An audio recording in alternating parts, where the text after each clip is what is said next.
During the COVID-19 pandemic, charities are really stepping up to the plate.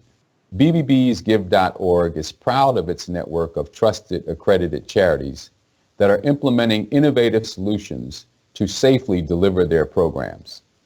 I'm joined today by Daniel H. Gillison Jr., CEO of NAMI, who will talk about how his organization is working during this time. Given the COVID-19 outbreak, the public is experiencing higher levels of anxiety, and people with mental health conditions may be facing greater challenges.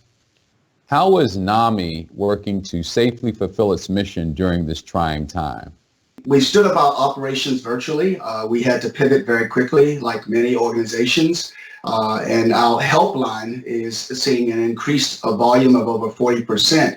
But what's interesting in terms of with COVID, our helpline, which is staffed by all volunteers, individuals with lived experience, it was all based off of brick and mortar because these are volunteers. We provide the systems, the computer systems for them, the technology, the phone lines, and they would come into a building.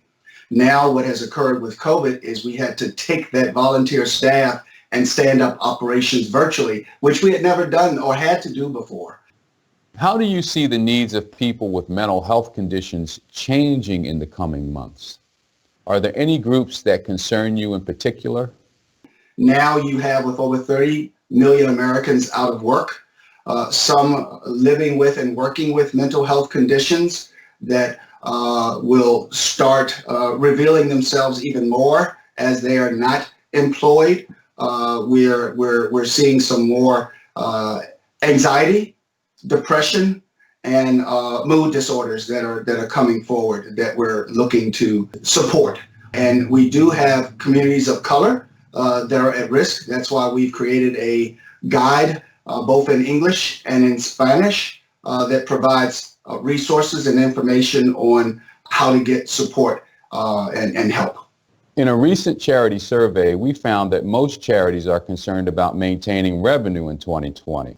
Anticipating that some donors will be less able to give, many in-person fundraising events will be canceled, and donors may redirect support to vulnerable individuals or businesses.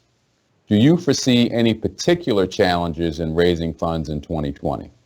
60% of our funds in terms of to operate are from individual donors. However, we are also seeing some of our donors step up and actually provide additional funding during COVID.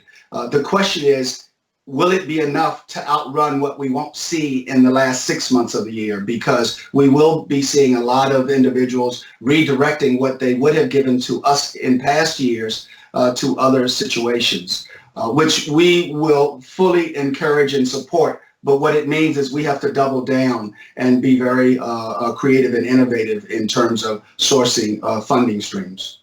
In a recent donor survey, we found that 50% of donors intend to maintain their level of support, and another 30% intend to give more. For people who can and want to help, what is the best way to support your efforts?